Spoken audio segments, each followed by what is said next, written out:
नमस्कार, अभिवादन। मैं दुर्गेंद्र चौहान। उत्तर प्रदेश की इकोनॉमी का इंजन अब आस्था और पर्यटन से भी तेजी से चलने लगा है, पकड़ रहा है या तेजी पकड़ रहा है यूँ कहें। महाकुंभ 2025 से 3 लाख करोड़ की आर्थिक गतिविधियों के अनुमान के साथ प्रदेश में एक नया आर्थिक मॉडल भी आकार ले रहा है।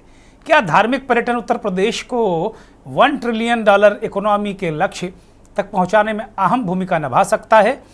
ये बड़ा सवाल है। उत्तर प्रदेश सरकार का और मुख्यमंत्री का कहना है कि अयोध्या, मथुरा, काशी, चित्रकूट और विंध्याचल जैसे पवित्र तीर्थ स्थलों का विकास सिर्फ श्रद्धालुओं के लिए नहीं बल्कि एक आर्थिक गतिविधियों और उत्तर प्रदेश को समृद्ध बनाने के लिए भी किया जा रहा है। मुख्यमंत्री बार बार इस बात को कह रहे हैं कि रोजगार के नए द्वार भी ये खोल रहा है और इसलिए भी इसको किया जा रहा है। तो सवाल ये है कि धार्मिक पर्यटन और इंफ्रास्ट्रक्चर के इस विस्तार से प्रदेश की अर्थव्यवस्था कैसे बदलेगी? क्या महाकुंभ, राम मंदिर और अन्य धार्मिक तीर्थ क्षेत्र उत्तर प्रदेश को आर्थिक रूप से नई ऊंचाइयों तक ले जाने में सफल होंगे? आज मंथन में करेंगे इसी पर विस्तार से चर्चा, क्योंकि ये सिर्फ आस्था का सवाल नहीं बल्कि अर्थव्यवस्था का भी सवाल बन गया है।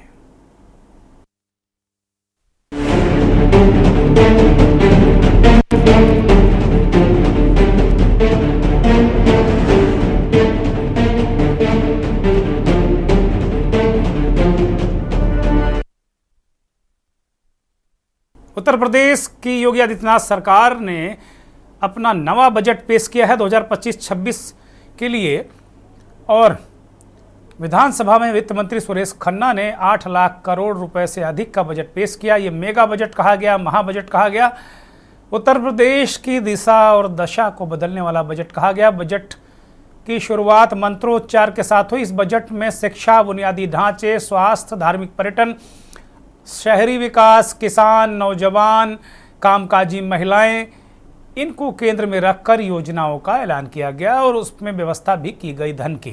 वित्त मंत्री ने बजट पेश करते हुए प्रयागराज महाकुंभ 2025 के भव्य आयोजन का विशेष रूप से जिक्र किया। वित्त मंत्री ने कहा कि महाकुंभ केवल एक धार्मिक और सांस्कृतिक आयोजन नहीं बल्कि एक दुर्लभ खगोलीय घटना भी है।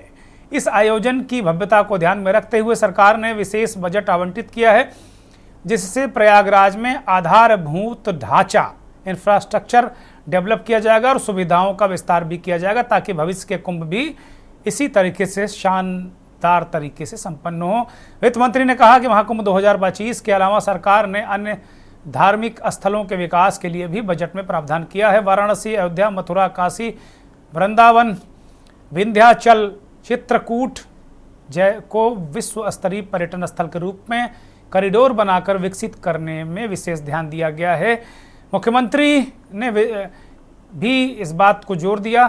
बजट पेश होने के बाद मुख्यमंत्री योगी आदित्यनाथ ने एक प्रेस कॉन्फ्रेंस की और उन्होंने कहा कि प्रयागराज में जिस तरीके से भारी भीड़, करोड़ों लोग उमड़े, उससे ये आवश्यकता महसूस की गई कि शास्त्री पुल के पैरेलल समानांतर एक और पुल की ज़रूरत है। उसके लिए उन्होंने बजट आवंटन की बात कही और इसी तरीके से नैनी ब्रिज जो है उसके बगल में भी, उसके समानांतर भी एक ब्रिज और बनाने का भी ऐलान किया और इसके लिए भी धन का आवंटन किया गया है। मुख्यमंत्री ने कहा कि पहली बार 65 करोड़ से अधिक पर्यटक उत्तर प्रदेश में आए हैं, जिनमें 14 लाख से अधिक विदेशी पर्यटक थे।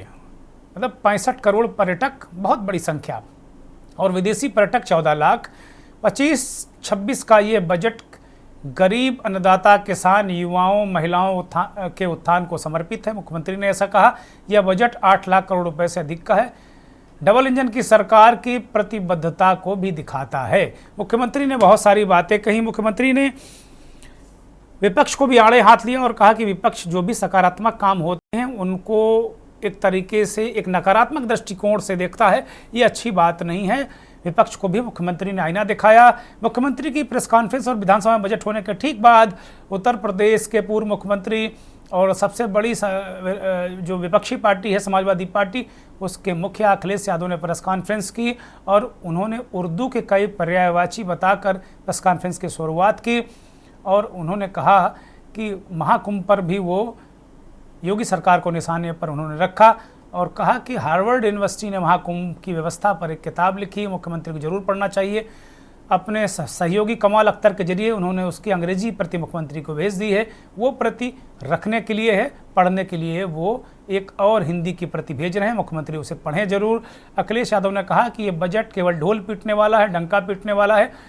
2017 में जब ये सरकार आई थी तो जो वादे किए थे उनको आज तक नहीं पूरा किया। मुख्यमंत्री ने भारतीय जनता पार्टी का जो संकल्प पत्र है उसको निकाल कर एक एक बिंदु पर बात की और पूर्व मुख्यमंत्री ने, माफ कीजिएगा अखिलेश यादव की बात हम कर रहे हैं, और उन्होंने कहा कि किसानों के लिए जो ऐलान किया था, मुफ्त सिंचाई की बात की थी, बहुत सारी योजनाओं की बात की थी, वो कोरे आश्वासन निकले, केवल ढोल बजाने जैसा काम भारतीय जनता पार्टी करती है। अखिलेश यादव और योगी आदित्यनाथ वार पलटवार, सुनिए। देश की हर ग्राम पंचायत में 5 से 7 रोजगार सृजन की संभावना स्वतःस्फूर्त भाव के साथ वहां दिखाई देती है।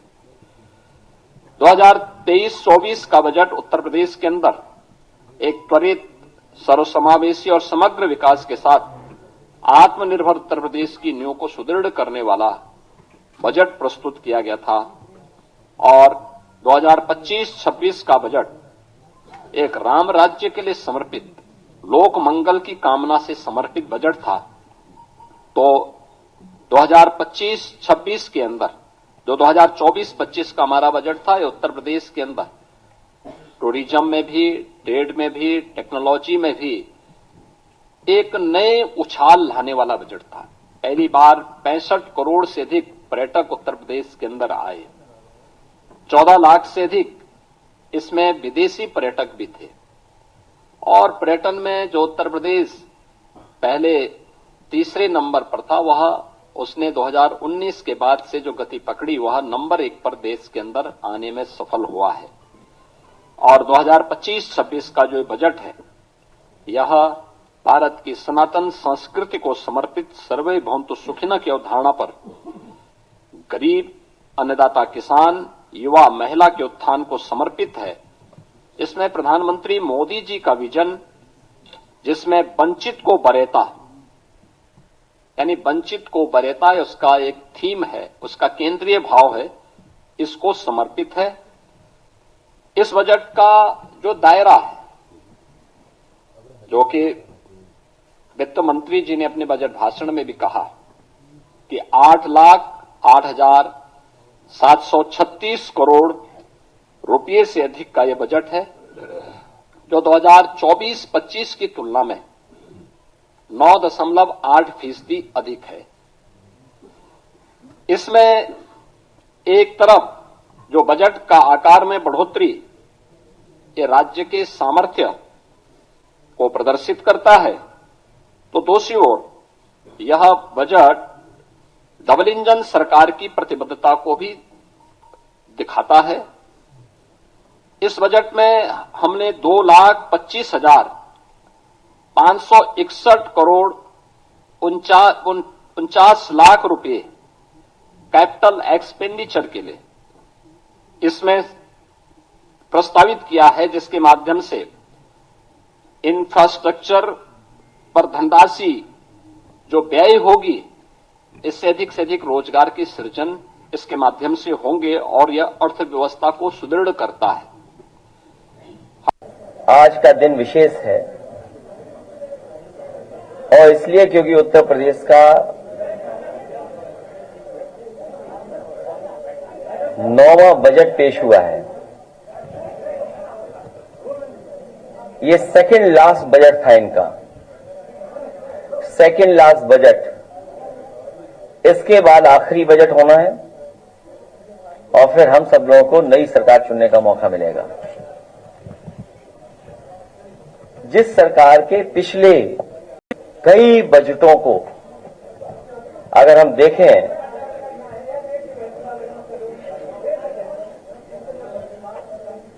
तो ये जो बजट है, इनके घोषणा पत्र से कोई तालमेल नहीं बनता इनका। इस बजट का और इससे पहले बजटों का कोई फोकस नहीं रहा। बिना विजन के बजट आए हैं।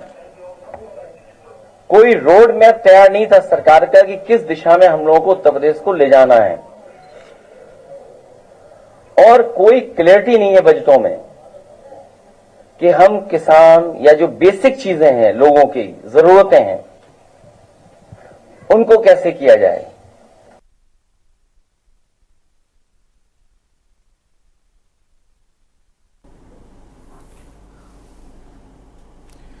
तो कुल मिलाकर अखिलेश यादव ने जिस तरीके से हमला किया, आक्रमण किया और कहा कि ये बजट ढोल पीटने वाला है, और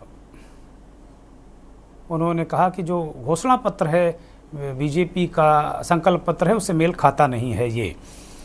लेकिन आज हमारी चर्चा इस बात पर है कि मुख्यमंत्री ने कहा कि 3 लाख करोड़ की इकोनॉमी ग्रो कर रही है उत्तर प्रदेश में, 65 करोड़ से अधिक पर्यटक आए हैं, तीसरे स्थान से उठकर एक लंबी छलांग लगाई है उत्तर प्रदेश के पर्यटन ने। ये अपने आप में वो 14 लाख विदेशी पर्यटक आए हैं। तो जाहिर सी बात है कि उत्तर प्रदेश की इकोनॉमी में इसका असर तो निश्चित तौर पर पड़ा।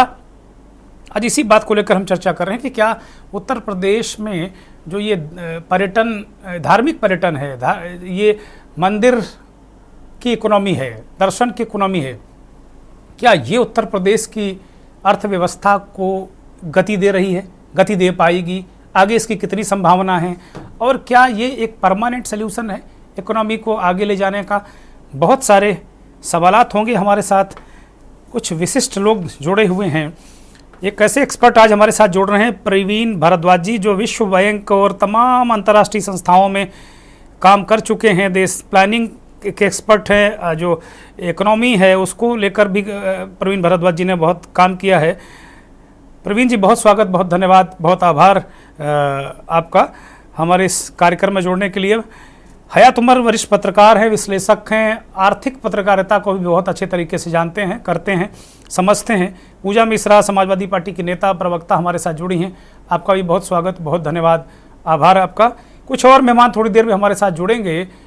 तो प्रवीण भारद्वाज जो प्लानिंग के एक्सपर्ट हैं, आर्थिक मसलों को देखते हैं, किसी चीज़ को कैसे ग्रो करना है, कैसे उसकी व्यवस्था दुरुस्त करनी है, एक देश, राष्ट्रीय और अंतर्राष्ट्रीय स्तर के प्लानिंग एक्सपर्ट हैं, हमारे साथ वो जुड़े हुए हैं। प्रवीण जी के साथ ही इस चर्चा की शुरुआत करते हैं। प्रवीण जी, मैं सीधे आपकी तरफ रुख कर रहा हूँ।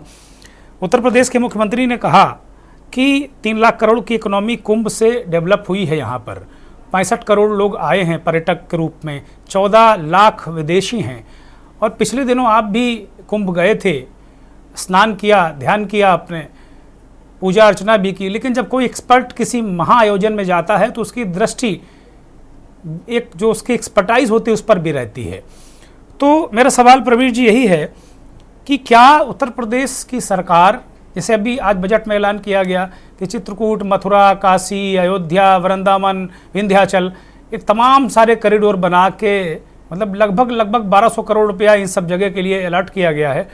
तो क्या उत्तर प्रदेश की सरकार ये धार्मिक पर्यटन को इकोनॉमी बूस्ट के लिए एक बूस्टर डोज के रूप में इस्तेमाल करने की सोच रही है? प्रवीण भारद्वाज जी।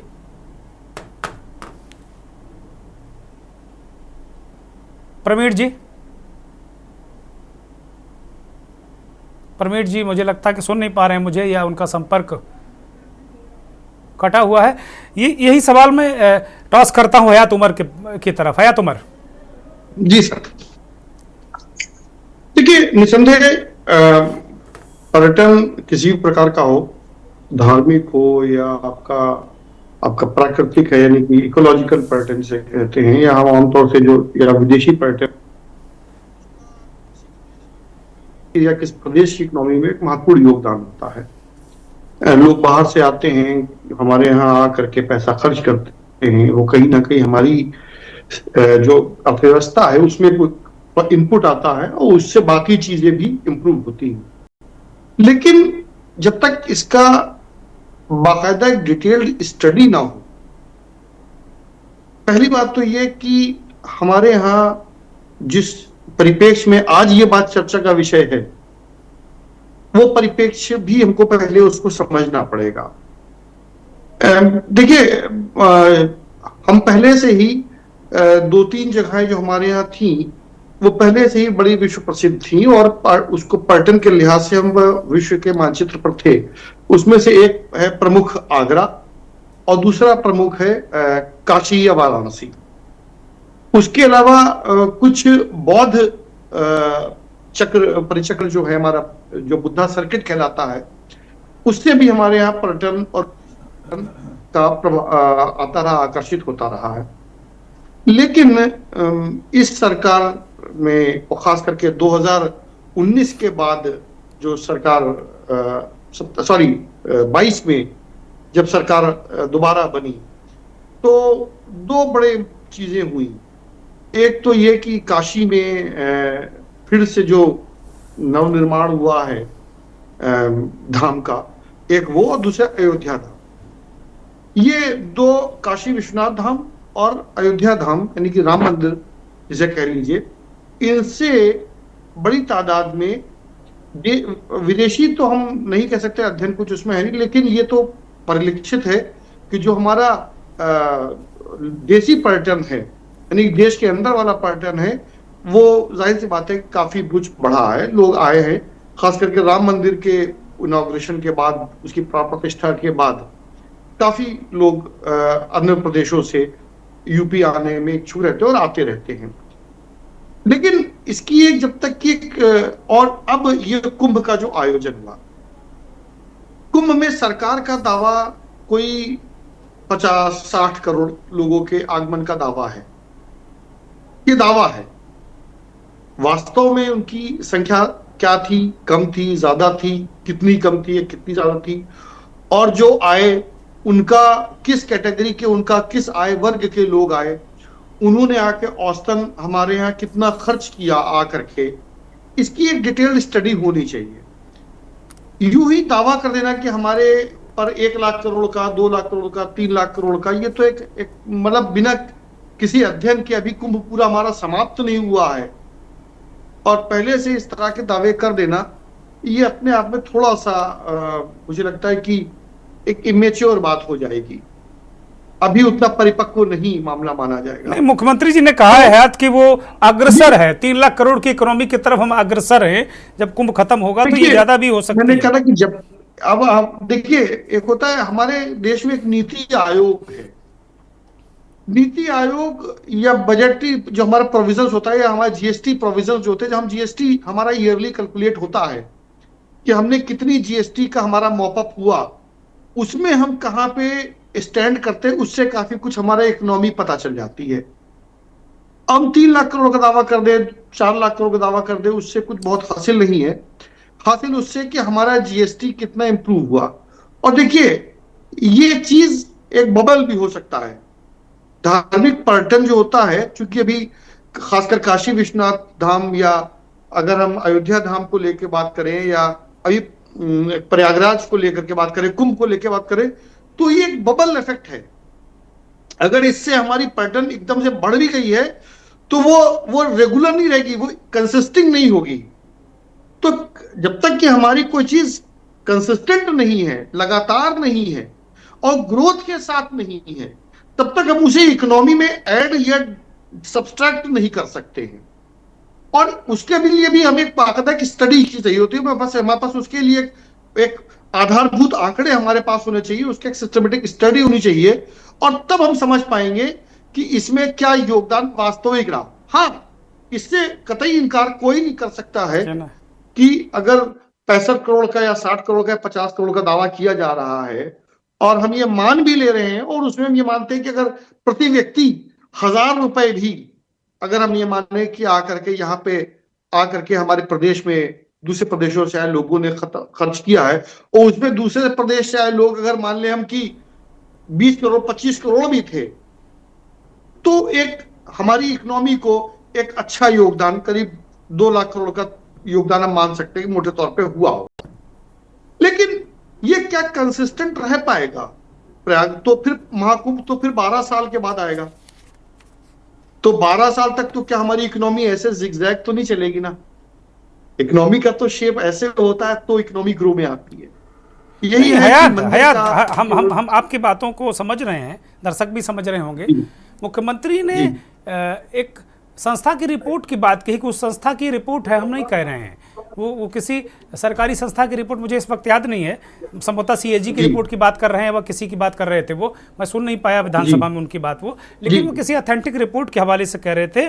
और वो कह रहे हैं कि चूंकि हम जब इस तरह कॉरिडोर और तमाम चीज़ें बनाएंगे तो ये केवल किसी पार्टी या दल या ये सरकार का कोई एजेंडा नहीं है, ये ओवरऑल उत्तर प्रदेश की हालत सुधारने के लिए उनके प्रयास हैं कि पर्यटन को बढ़ावा देना, तो धार्मिक पर्यटन है, इस बात को लेकर वो आश्वस्त कर रहे हैं। सही कह रहे हैं। दुनिया में कई ऐसे देश भी हैं जो पर्यटन से अपनी इकोनॉमी को रन कर रहे हैं, जैसे कि आपका श्रीलंका ही पास में उदाहरण है, मालदीव उदाहरण है, लेकिन ओवरऑल उनका पर्यटन पे इकोनॉमी पे डिपेंडेंसी चल जाएगी क्योंकि उनकी आबादी बहुत थोड़ी है और जो उसका पार्ट है टोटल इकोनॉमी में वो बहुत बड़ा है। तो हमारी यूपी की जो जीडीपी है उसमें पर्यटन का योगदान कितना है ये समझने की बात है। पर्यटन से हमारी जीडीपी चलेगी ये थोड़ा सा गले नहीं उतरने वाली बात है। ठीक है, हाँ, जीडीपी में पर्यटन का योगदान है, ये बात तो एक्सेप्टेड है। ठीक है कि जीडीपी में एक बड़ा योगदान हमारे पर्यटन का भी रहेगा, लेकिन पर्यटन से हम इकोनॉमी चलेगी हमारी। ठीक है, ये ठीक है, ये मैं इसी पर चर्चा को आगे बढ़ा रहा हूं, चूंकि इसके लिए कहीं ना कहीं हमें अपनी जो हमारी आर्थिक नीतियां हैं और खास करके जो हमारी इंडस्ट्रियल प्रोडक्शन को लेकर, उद्योग को लेकर नीति है, या तो हम पर्यटन को अभी तक यूपी ने पर्यटन को उद्योग के तौर पर घोषित नहीं किया है।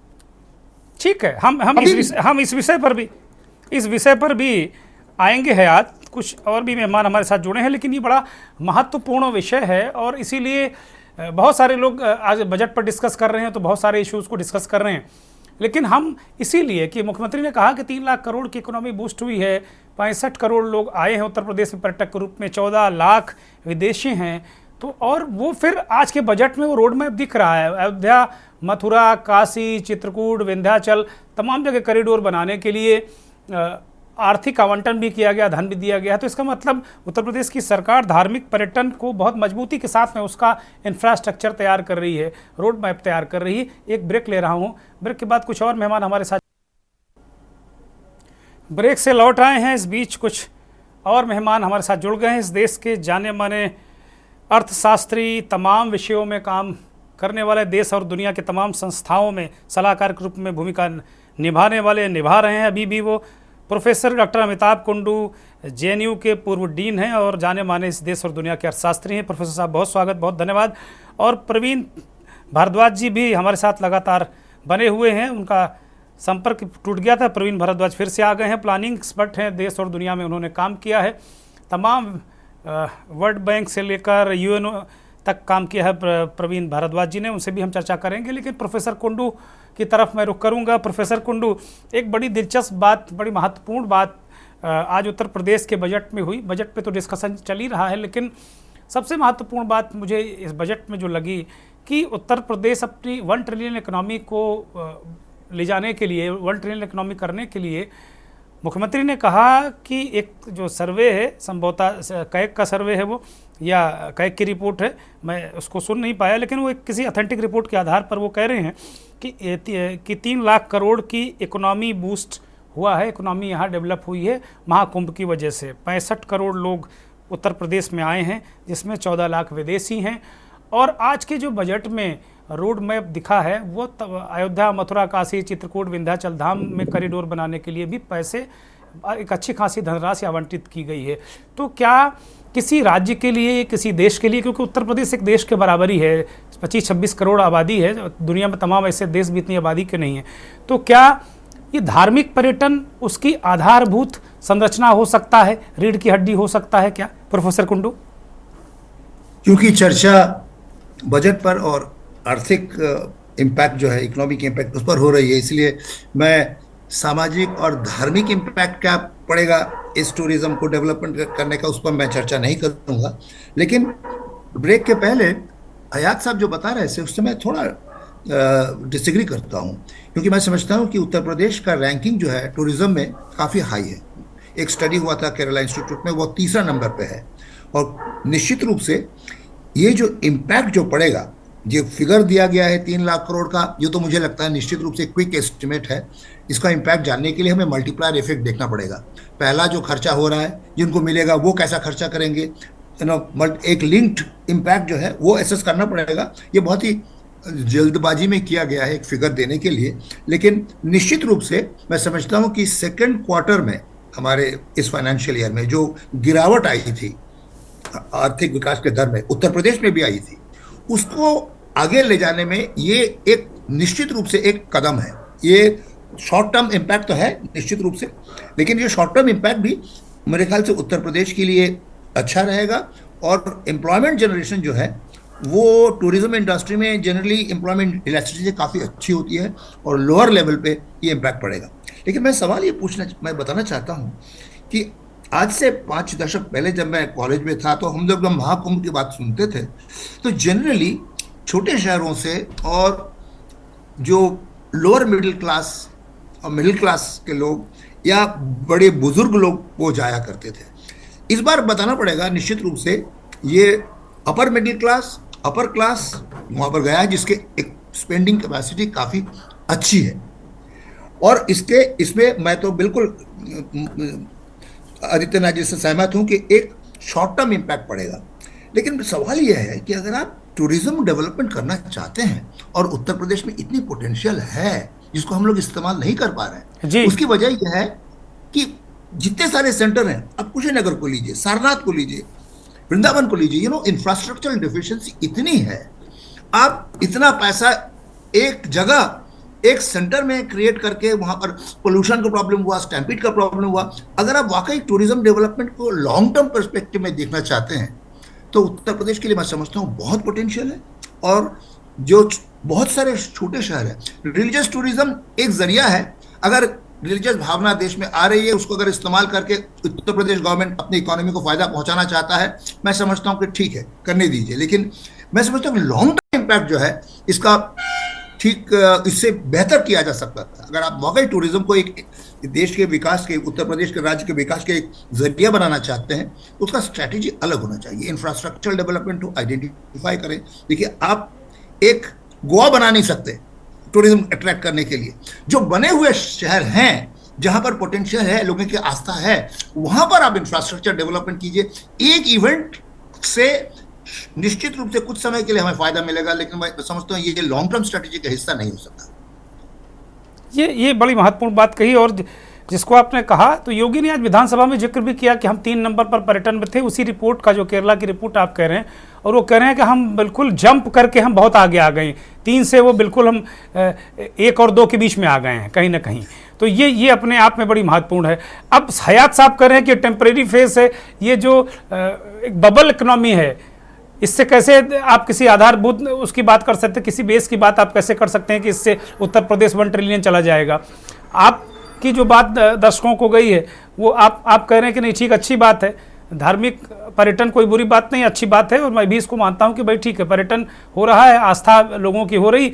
लेकिन जो इस कुंभ में चेंज देखने को मिला कि अपर क्लास आया, और बिल्कुल ठीक बात है कि एक दातून बेचने वाला एक दिन में 20-20 हज़ार रुपये कमा रहा, बाकायदे वो जाकर टीवी के शो में सेलिब्रिटी बन गया।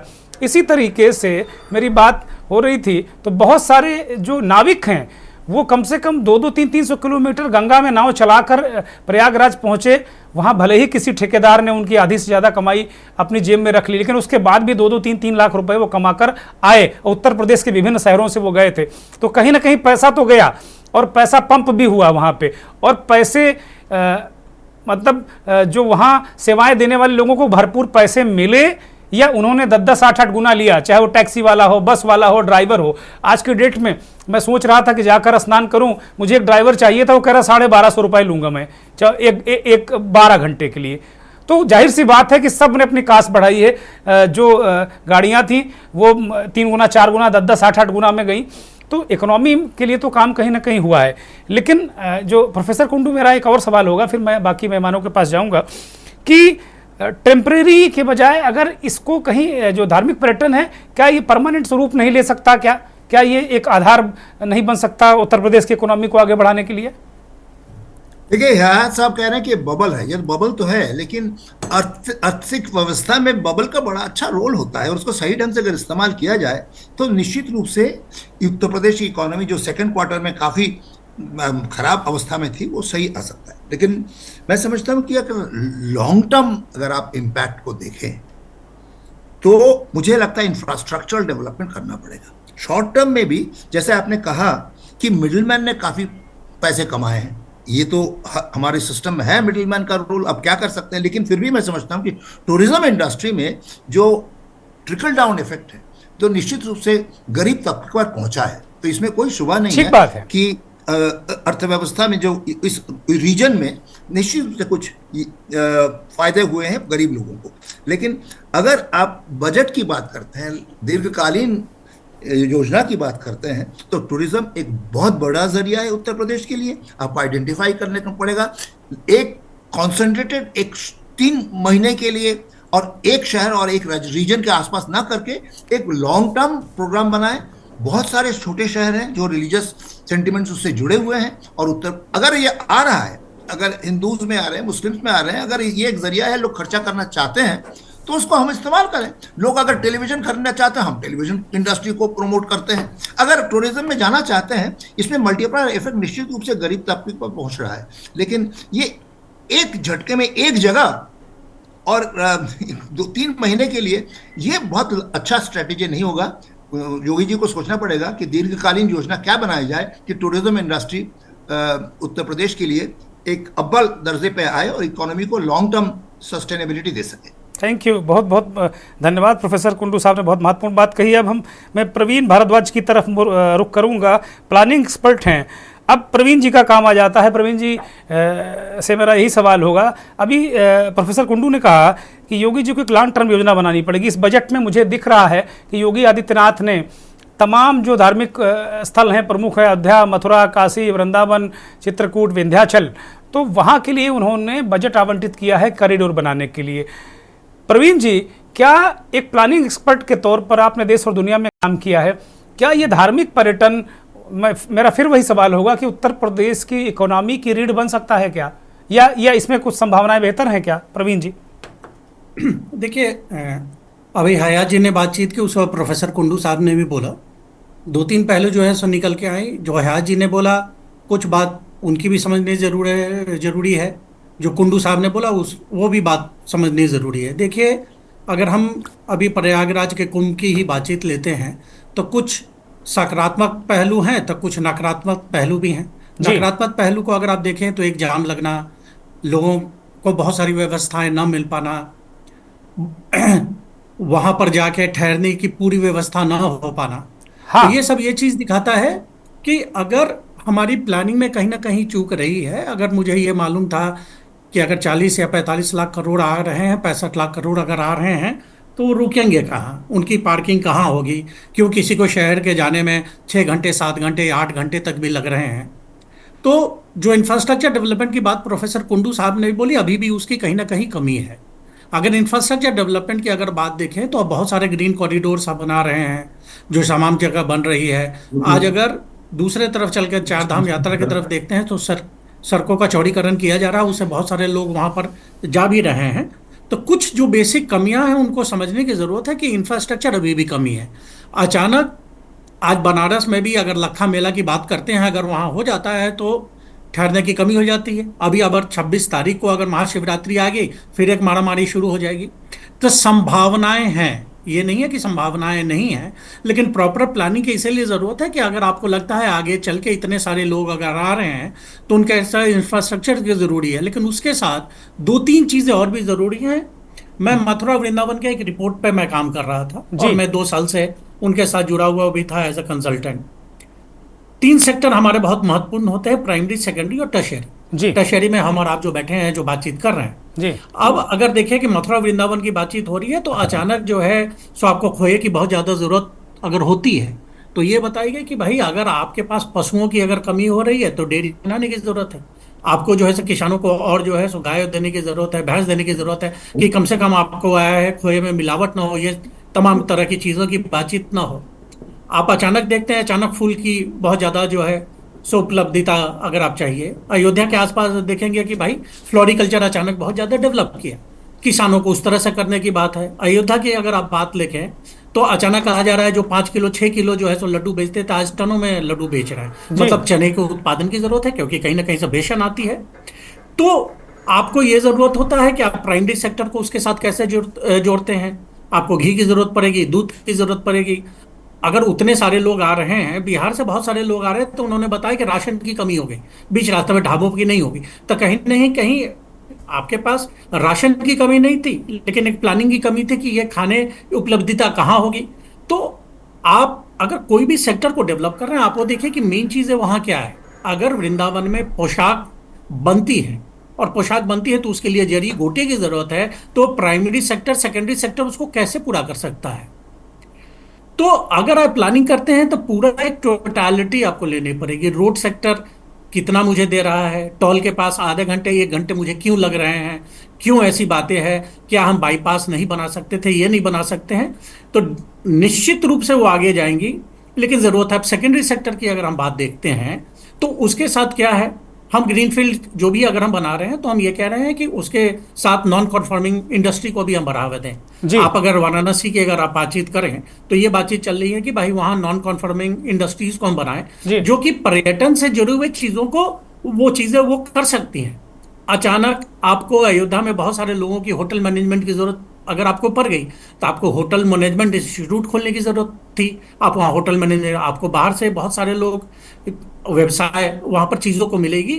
इन तीनों सेक्टर को अगर एक साथ करते हैं, इन तीनों सेक्टर को tertiary sector, primary sector, secondary sector को आप करते हैं, आप कुंभ में जो हुई जो थोड़ी बहुत गलतियां उनसे सीखते हैं, आप उससे मैनेजमेंट लेसन अगर आप लेते हैं, और साथ के साथ एक होलिस्टिक प्लानिंग अगर आप करते हैं। होलिस्टिक प्लानिंग में भाई सब लोग अगर ट्रेन से नहीं पहुंच पा रहे हैं तो सड़कों की क्या व्यवस्था थी। अगर 25,000 अगर किसी को देना पड़ रहा है एक तरफ से फ्लाइट की, तो क्या हम फ्लाइट बढ़ा सकते थे, नहीं बढ़ा सकते थे। इन सब को ले गए तो शायद एक सुचारू रूप से वो चीजों को आगे भी चले। अगर कुछ शहरों को अगर देखें तो पहले से उसके अंदर रिलीजियस टूरिज्म था। मथुरा वृंदावन कोई नया नहीं है, बनारस कोई नया नहीं है, जी। वो पहले से वो चला रहा है। अचानक आप देखते हैं कि केदारनाथ, बद्रीनाथ, इनमें गर्मियों में जाएंगे तो आपको ठहरने की जगह नहीं मिलेगी। तो यही चीज आने वाले समय में बाकी जगह भी अगर हो सकता है। अगर हम चाहते हैं कि इकोनॉमी अगर आगे बढ़े तो इंफ्रास्ट्रक्चर डेवलप करना होगा, और बाकी उससे अलाइड सेक्टर है उनको भी हमें डेवलप करने की जरूरत पड़ेगी। ये अगर होलिस्टिक चीजें अगर हम एक साथ अब डेवलप करते हैं और फेज वाइज में अगर उसको हम करते चले जाते हैं तो डेफिनेटली एक बूम देगा। और नहीं तो फिर धीरे धीरे क्या होगा कि बहुत सारी चीजें बंद तो जाएंगी, लेकिन सुचारू रूप से अगर वो चलेंगे नहीं तो कहीं ना कहीं फिर जो योगदान उसकी होनी चाहिए उसको योगदान में कमी आ जाएगी। मैं ये कहते हुए अपना विराम दूंगा, कहा कि बाकी लोगों का भी सुनता हूँ, होंगे उसको वापस लेते हैं। हाँ, धन्यवाद। मैं एक छोटा सा सवाल ले लेते, फिर ऊपर जाते हैं। प्रवीण जी, अभी आप भी आपने की और वहाँ पर गए स्नान ध्यान करने, लेकिन जब कोई एक्सपर्ट किसी ऐसे महा आयोजन में जाता है तो स्नान ध्यान पूजन वो तो निजी मसला होता है, लेकिन वो अपने एक्सपर्टाइज दृष्टि से भी देखता है। तो बहुत सारी चीज़ें आपने देखी होंगी वहाँ पर। देखिए चौहान साहब, मैं जैसे एक चीज मैं आपको बताऊं कि देखिए जो सबसे बड़ी जो कमी थी ना, वो थी इंफ्रास्ट्रक्चर की। जी। देखिए बहुत सारी टेंट सिटीज तो बनी थी, लेकिन अचानक अगर एक दिन में अगर 1 करोड़ लोग आ रहे हैं तो 1 करोड़ लोगों की ठहरने की व्यवस्था नहीं थी। अगर उत्तराखंड में कुछ हुआ, सिक्किम में हुआ, तो होम स्टे की व्यवस्था की जा सकती थी। जी। आप बाकी लोगों को भी सामने ला सकते थे। जब कॉमनवेल्थ गेम्स 2010 में अगर हुई थी तो उसके अंदर बहुत सारी जगह की व्यवस्थाएं की गई थी, लेकिन उसको आप इंटरनेट पे नहीं मिलता था। तो अगर एक वेबसाइट के जरिए अगर वो सब चीजें मिलती, होम स्टे मिलती, तो कम से कम हर एक तबके के लोग आ रहे तो उनको एक ठहरने की जगह मिल जाती, कहे कि हर जगह टेंट में नहीं मिल रही थी। अगर आप देखें तो जी, मुझे लगता है कि प्रवीण जी से संपर्क टूट गया है। पूजा मिश्रा की तरफ रुख कर लेते हैं, फिर मनीष शर्मा इंतजार कर रहे हैं, काफ़ी देर से उनके पास आएंगे। पूजा मिश्रा, ये इतनी सारी उपलब्धियां मुख्यमंत्री ने आज रखी, बजट के भी बहुत सारे आयाम उन्होंने बताए, लेकिन आप लोगों का नकारात्मक नज़रिया क्यों रहता है हरदम? हर चीज़ को लेकर आप कुछ तो कभी सकारात्मक बोला करिए आप लोग। आपके नेता आए और वो कह रहे हैं कि सब गुब्बारा था, क्या था। फीडर बस आते रहती लोगों को छोड़ के जी तक ऐसा नहीं कह ठीक रहा, है। मैं कह रहा हूँ अगर वही ट्रैफिक सिस्टम मैनेजमेंट अगर थोड़ी ठीक हो जाती, फीडर बसेस की होती, तो लोग जो 10 किलोमीटर 12 किलोमीटर जो पैदल चल रहे थे वो गाड़ी बाहर ही छोड़ देते और वो गाड़ियों को लेके वो अंदर आ जाते। ठीक है प्रवीण जी मैं लौटता हूँ आपसे। पूजा मिश्रा आप कंटिन्यू करिए। पूजा मिश्रा बोलिए। देखिए, पहले तो आपको नमस्कार, साथी प्रवक्ताओं को मेरा नमस्कार। ये जो बात चल रही है ना, जिस टूरिज्म की बात चल रही है, पहले तो ये जान लीजिए कि माँ गंगा जब जो है कम तो होती बाकी है जगह भी ना, आप कर सकते तब थे। वहाँ पे जाकर जो है वो ठीक है प्रवीण जी मैं आता हूँ। जी बोलिए पूजा। तो जब माँ गंगा जी जब कम हो जाती है ना, तो आपको जो स्पेस मिलता है ना, आप वहां पे टूरिज्म की चर्चा कर रहे हैं, तो ये तो शाश्वत नहीं है। और ये पता है आपको, माघ मेला हर साल लगता है इलाहाबाद में, और जब वो कम होती है तभी जाकर के। अभी जो मैं सुन रही थी कि चाहे बसें लगा दी थी, बसें लगाई गई हुई थी, बोला गया था कि शटल बसें लगी हुई जहाँ से पार्किंग है, लेकिन यहाँ पे मैं इलाहाबाद से हूँ और मुझे 2007 से लेकर के अब तक का कुंभ अर्धकुंभ सारा याद है और सब चीजों में देखी हुई है और सब में क्या कमियां होती हैं वो भी देखा हुआ है। और इस यहाँ पे क्या कमियां रही, यहाँ पे बहुत सारी कमियां रही जो हम लोग कंपेयर कर ले पिछले जो है महाकुंभों से, इससे पहले के, तो पता चलता है कि क्या यहाँ पे मैनेजमेंट किस तरीके से मिसमैनेजमेंट हुआ ज्यादा भव्य दिखाने के चक्कर में। हम उस टूरिज्म की बात कर रहे हैं जो भी हो रहा है कि बबल है, थोड़ा ऐड करता है। देखिए बिल्कुल आप तो उसकी बात ही नहीं कर रहे हो कि कोर्ट बंद है, स्कूल बंद है, हम अपने ऑफिसेस नहीं पहुंच पा रहे हैं, जहां हमें 10 बजे पहुंचना है वहां हम 12 बजे पहुंच रहे हैं, हमारे बिजनेस का घाटा चल रहा है। जो मैं इलाहाबाद से हूँ तो मुझे पता है ना कि हमारे बिजनेस का घाटा चल रहा है। जो रेगुलर करने वाले जो वहां पे काम करने के लिए गए हुए हैं, जो सिर्फ 3 महीने के लिए काम करने के लिए आए हैं, हो सकता है कि उनको कुछ बेनिफिट मिल रहा हो, पर जो यहाँ इलाहाबाद की जो इकोनॉमी है, जो प्रॉपर इकोनॉमी जो साइकिल चलती है, वो इस 3 महीने में बूस्ट होने की बजाय डिस्टर्ब हो रखी है। नहीं पूजा, उनका सामान नहीं बिका क्या? पूजा मेरा सवाल है आपसे कि क्या उनका सामान नहीं बिक रहा है क्या? वो भी एक गंगा जल की बोतल भरने के लिए 80 रुपए ले रहे हैं। नहीं दुर्गेश जी, सामान जब बॉर्डर से अंदर आएगा तब तो बिकेगा। चलिए मैं आपको दुकानें दिखाती हूँ, आपको खाली दुकानें दिखेंगी। बॉर्डर से जब सामान एंटर कर पाएगा, यहाँ लोग एंटर तो कर ही नहीं पा रहे हैं, सामान कहाँ से एंटर करेगा? यहाँ पे तो आपने रखा नहीं हुआ है ना कि यहाँ पे रॉ मटेरियल रखा हुआ है। मैंने भी काम लिए हुए थे, रॉ मटेरियल नहीं पहुंच पा रहे तो हम सर्विस कहाँ से देंगे? तो आप बताइए कि कैसे बूस्ट हो जा रही है। अभी आपने उसकी तो चर्चा ही नहीं की कि टोल फ्री कर दिया गया। जो इतनी गाड़ियां आई वो टोल फ्री होने से कितना नुकसान हुआ उसको तो जोड़ेंगे। ऐसे थोड़े आ जाता है कि इतने लोग आए, इतना सामान खरीदा और इतनी इकोनॉमी। देखिए मुझे इकोनॉमी नहीं आती, मैं साइंस की स्टूडेंट हूँ, फैक्चुअल बात करती हूँ, तो मुझे मैं इलाहाबाद से जो चीजें दिख रही है वो उसकी मैं बात कर लेती हूँ। बल्कि आप कर रहे होते हैं तो आपको करना है ना, तरक्की करना है। इलाहाबाद का कॉटन मिल है नैनी में, बंद हो गई हुई है, चला दीजिए। हम लोग केमिस्ट्री से हैं, यहाँ पे नैनी में ही एक मेडिसिन की जो है कंपनी है, वहां पे गए थे हम लोग देखने के लिए। पता चला कि हाफ बंद है, हाफ में कोटिंग चल रही है। वो भी कह रहे हैं कि ये कोटिंग भी हम जल्दी बंद करने वाले हैं क्योंकि सपोर्ट नहीं मिल पा रहा है। उसको चला देते, यहाँ के युवाओं को रोजगार मिल जाता। और जो है जो हाईटेक सिटी थी, सरस्वती हाईटेक सिटी का जो काम चल रहा था, उसमें फंड कम करने की वजह से जो आपने रोक दिया उसको चला देते, बढ़िया हो जाता। अभी आप जो महाकुंभ की बात कर रहे हैं, इसके जो टूरिज्म की बात कर रहे हैं आप, ये तो साल में 1 ही 2 महीने के लिए होगा ना। ये माँ गंगा जैसे ही बढ़ेंगे, झूसी का आधा भर जाता है, यहाँ आगे जलमग्न हो जाता है, फिर आप कहाँ से करेंगे टूरिज्म? फिर तो नहीं होने वाला है। तो आपको लॉन्ग टर्म की बबल ही है, लॉन्ग टर्म की आप बात नहीं कर रहे हैं। और इसके साथ में ये कॉपरेशन होता है। आप सोचिए कि इलाहाबाद में कितनी डिस्टर्बेंस होती है। मेरा जो आवागमन है, मैं अभी कर्नलगंज में हूँ और जो है झूसी मेरा घर है, और मुझे आने का बस एक ही रास्ता है, वो है शास्त्री ब्रिज। आपको पता है शास्त्री ब्रिज क्या होगी? माँ गंगा जी के ऊपर से हो गई, उससे होकर के ही आना है। और सावन आते ही वो 1 महीने के लिए फिर से शास्त्री ब्रिज का एक रूट बंद हो जाएगा। वो फिर से आवागमन का जो डिस्टर्बेंस है वो वैसा ही रह रहा है। तो इंफ्रास्ट्रक्चर की जो बातें चल रही हैं, जो टूरिज्म की बातें चल रही हैं इलाहाबाद में, मुझे लगता है कि उन सबसे ज्यादा बढ़िया इफको है यहाँ पे। आपको पता कितने इफको रह गए हैं देश में?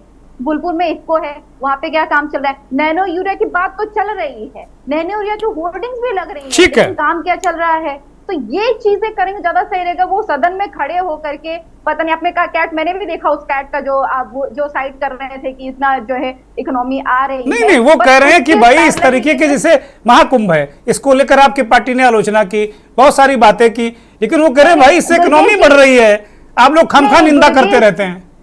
नहीं, आलोचना इसलिए नहीं की दुर्गेश जी क्योंकि दूसरी घाट पे भगदड़ मची, एक तरफ लोगों की लाशें पड़ी हुई थी, दूसरी तरफ जो है वहां पे मलबे पड़े हुए थे, और तीसरी तरफ होर्डिंगे टूट गई हुई थी, और जो वर्कर्स थे उनसे होर्डिंगे लगाए जा रहे थे। वो लोग प्रत्यक्षदर्शियों ने आके बताया, मैं इसी का काम करती हूँ इसलिए मुझे पता है, वो वर्कर आके मुझे बताया, बोला मैम हम लोग होर्डिंग लगा रहे थे क्योंकि होर्डिंग टूट गई हुई थी, हो रहा था कि भगदड़ की जानकारी ना हो, इसलिए हम प्रश्न उठा रहे हैं। पीपा पुल बने हुए थे 30, पूरे टाइम 8 पीपा पुल खुला रहा, बाकी बंद रहा। हम पहले ही कह रहे थे कि 10 दिन में पीपा पुल अगर आप बनाएंगे तो इसमें गुणवत्ता पे आएगा फर्क, और जैसे ही भीड़ बढ़ती थी वो पीपा पुल को बंद किया जाता था। वो बंद इसलिए किया जाता था किसी भी तरीके से कुंभ भर ये पीपा पुल चल जाए, वरना बड़ी फजीहत होगी कि कुंभ भर ये पीपा पुल नहीं चल पाए। इनसे पूछिए कि भानुचंद गोस्वामी को 2019 का जब उन्होंने अर्ध कुंभ मैनेज किया था तो फिर अब की क्यों नहीं रखा।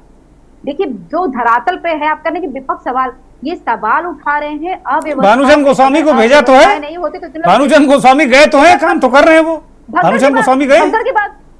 भगदड़ के बाद लोगों की जान। चलिए ठीक, वो चर्चा है।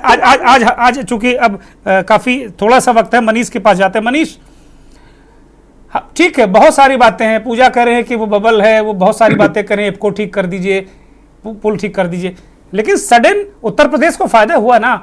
प्रयागराज उत्तर प्रदेश के तमाम जिलों के लोग जो छोटे छोटे काम करते थे वो चर्चा में आए, उनके जेब में पैसा गया, तो इकोनॉमी पैसा तो गया ना, फायदा तो हुआ। नहीं देखिए, एक तो इस पे कोई कौन इनकार कर रहा है, बात तो ये है कि इसका तो अभी मुख्यमंत्री ने खुद बोला है, जो आप कह रहे हैं कि वो किसी तथ्य के आधार पे बोल रहे हैं, किसी खास अध्ययन कहीं से हुआ, ऐसा बिल्कुल नहीं है। उन्होंने एक बोला है, उन्होंने खुद अपने जबान से बोला है कि एक अनुमान आधारित ये आकलन है कि इतने स्तर तक हम ये कर लेंगे। लेकिन 2013 का तो एक अनुमान नहीं, बल्कि इलाहाबाद प्रबंध शास्त्र स्कूल है वहां पे, वहां के 2 शोधार्थियों ने उस पर शोध किया था 2013 के कुंभ का। वो उस समय की सरकार ने इस तरह की बातें नहीं बोली थी, और उसने सर्वे किया था, और उसका एक जनरल में जो एक बाहर की जनरल है, जर्मनी कोई यूनिवर्सिटी और जनरल है, वहां से उन 2 शोधार्थियों का लेख भी आया था। उस समय भी ये दावा किया गया था कि 10 लाख बाहर से विदेशी आए थे और 2 लाख से करोड़ से ऊपर का आमदनी हुई थी। तो ये कोई ऐसी बात है नहीं जिसको कि बहुत कोई ब्रेक थ्रू कहा जाए कोई भारत उत्तर प्रदेश की इकोनॉमी के लिहाज से। ये जब भी इस तरह का बड़ा आयोजन हुआ है, ज्यादा प्रोपेगेंडा नहीं हुआ है उस समय। इस बात को मुख्यमंत्री नहीं बोलता हुआ दिखेगा आपको, इस बात को कोई वित्त मंत्री बोलता हुआ नहीं दिखेगा। लेकिन ये 13 का आंकड़ा आ गया, ये तो अनुमान पे आधारित है। 13 का तो एक शोध है, बहुत सारा आप इलाहाबाद से निकलवा सकते हैं उसको, पूजा जी है वहां से वो खुद भी निकाल सकती हैं। तो मैं ये कह रहा हूं कि ये होता ही होता है, ये कोई ऐसी अलग बात, कोई नई बात ये नहीं है। एक बात तो हमको समझना है, ये बहुत बड़ मनीष, हम दावे में बम नहीं कर रहे हैं मनीष। आज हम किसी के दावे पे हम बहुत खुश नहीं हो रहे ना, हम बम कर रहे हैं। हम कह रहे हैं क्या ये आधारभूत इकोनॉमी बन सकती है, क्या इकोनॉमी की रीढ़ बन सकती है, क्या धार्मिक पर्यटन, मैं इस पर चर्चा कर रहा हूं। मैं इसी पे आ रहा हूं। तो ये एक एडाकिज्म वाला केंद्रित करके आप कह लीजिए संविदा अर्थव्यवस्था है, एडाकिज्म है इसमें, इस इकोनॉमी में। अगर आप इसको देखें, अगर टूरिज्म को ही अगर अर्थव्यवस्था के एंगल से कोई सरकार देखती तो तब उसकी दृष्टि बड़ी रहती, तब उसके दिमाग में बौद्ध सर्किट भी रहता, तब गया भी रहता, तब उसमें सारनाथ भी रहता, तब उसमें ताजमहल भी रहता, तब उसमें कुतुब मीनार भी रहता, तब उसमें दिल्ली का जामा मस्जिद भी रहता। तो ये मैं क्या कह रहा हूं, मैं आपसे ये कह रहा हूं कि वो उसको अर्थव्यवस्था बूस्टअप करने के एंगल से यह सरकार देख नहीं रही थी। यह तो उसको एक राजनीतिक प्रोग्राम की तरह ले रही थी, पॉलिटिकल प्रोग्राम की तरह ले रही थी। तो इसलिए मैं कह रहा हूं कि पर्यटन का एक बहुत बड़ा रोल है उत्तर प्रदेश में। वो 50% इकोनॉमी शहरों में, आबादी शहरी होने जा रहा है उत्तर प्रदेश का। ये बगल के बिहार में ये अवसर नहीं है, उत्तर प्रदेश के पास ये अवसर है। और हर शहर में कई धार्मिक एंगल से देखिए उसको, विरासत के एंगल से देखिए, सांस्कृतिक एंगल से देखिए, तो हर शहर में कुछ ऐसे स्पॉट हैं जिसको बहुत ही एक वेल प्लानिंग के तहत बिल्डअप किया जा सकता है और उसको इकोनॉमी का एक सीरियस पार्ट बनाया जा सकता है। लेकिन ये कहीं से मंशा नहीं है भाई, ये बेसिकली बेहद संकीर्णता वाली सरकार है। और खास चीजों को जब जो है अर्थव्यवस्था पे बात हो रही थी, तब वो कुंभ की अर्थव्यवस्था पे बात करने लगे। आज बजट पेश किए थे तो बजट पे चर्चा हो रही थी, तो कुंभ के बजट पे चले गए। और जब कुंभ में अव्यवस्था की बात हो रही थी, तब कहने लगे थे कि सनातनियों पे हमला कर रहे हैं। ये सनातन पे हमला करना इनका काम है। एक तो मैं आपसे ये कहना चाहता हूं, कायदे से आज अर्थव्यवस्था पे बात होती तो क्या होती।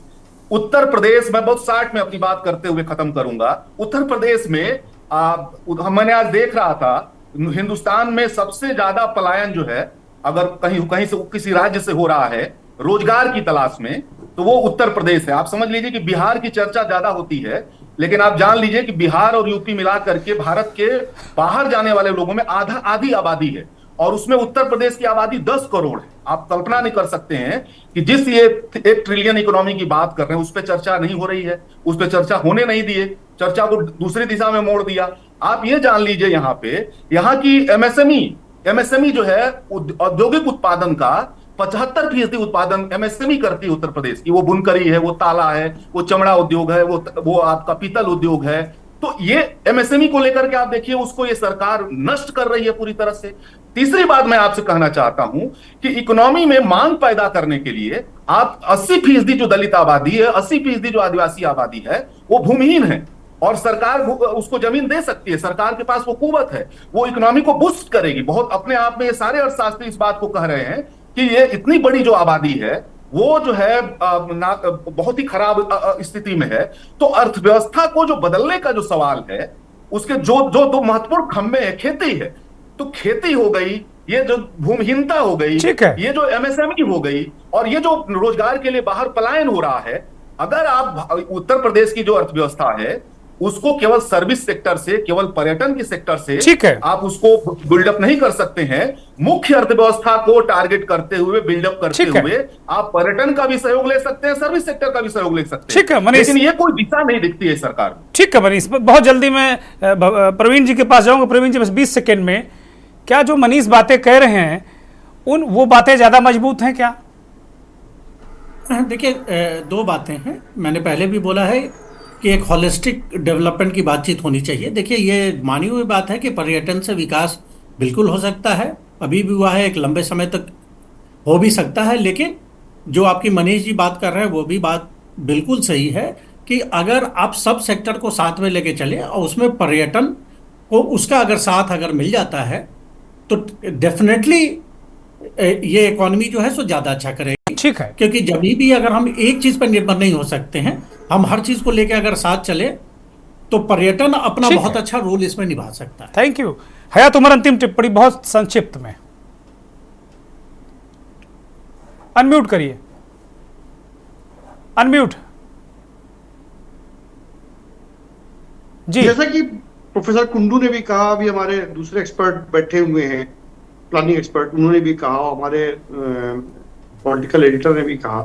देखिए, इसमें कोई दो राय नहीं है कि टूरिज्म बेस्ड इकोनॉमी बनाई जा सकती है, लेकिन उसके लिए पहले में टूरिज्म को उद्योग का दर्जा देना होगा, उसके लिए एक इंफ्रा खड़ा करना होगा। केवल कुंभ में या किसी भी एक जगह पे पर्टिकुलर किसी 2-3 धार्मिक स्थलों को अगर आप सोच करके कि वहां पर अभी आ रहा है, ठीक है, अभी राम मंदिर के इनॉग्रेशन में भी 1 साल हुआ है, अभी आ रहा है, लेकिन क्या वो ये फ्लो स्थायी बना रहेगा? क्या हम 12 साल के बाद फिर कुंभ का 12 साल वेट करेंगे इकोनॉमी के लिए? ये नहीं पॉसिबल है। तो अगर हम उद्योग का दर्जा देंगे यूपी में पर्यटन को, मानिए धार्मिक ही पर्यटन है, आप धार्मिक पर्यटन को ही अगर आप उद्योग का दर्जा देंगे, वैसा इंफ्रा खड़ा करेंगे और उससे रोजगार पैदा करेंगे। अभी कुंभ से कोई नहीं बता सकता कितना रोजगार पैदा हुआ। ज्यादातर लोग जो वहां काम करने वाले थे वो अस्थायी श्रमिक थे, जो ठेकेदारों और पेटी कॉन्ट्रैक्टर के ऊपर काम कर रहे थे। तो रोजगार जब तक नहीं उससे बनता है, तब तक कि आप किसी भी, अगर कोई कह दे कि मेरठ में नौचंदी मेले से मेरठ की इकोनॉमी बन जाएगी, तो नहीं हो सकता। ये ठीक उसी प्रकार से है, 1 महीने के कुंभ से आप 12 साल की, 10 साल की इकोनॉमी का विजन नहीं ले सकते। थैंक यू, बहुत धन्यवाद, बहुत धन्यवाद हयात उमर, प्रवीण भारद्वाज जी, बहुत धन्यवाद मनीष शर्मा, पूजा मिश्रा, बहुत सारे दर्शकों का भी धन्यवाद। ये बात सवाल उठाया एक्सपर्ट्स ने कि भाई आपको एक समग्र योजना बनाकर चलनी होगी। आज बजट में सरकार ने जो पर्यटन स्थल हैं, धार्मिक पर्यटन स्थल हैं, वहाँ पर गेस्ट हाउस और होटल बनाने पर 30% अनुदान की भी व्यवस्था की है, तो इसका मतलब है कि सरकार कहीं ना कहीं लॉन्ग टर्म योजना बना रही है जो धार्मिक पर्यटन है उसको रफ्तार देने के लिए। अभी कितना ज़मीन पर उतरेगा ये हम देखेंगे। नमस्कार।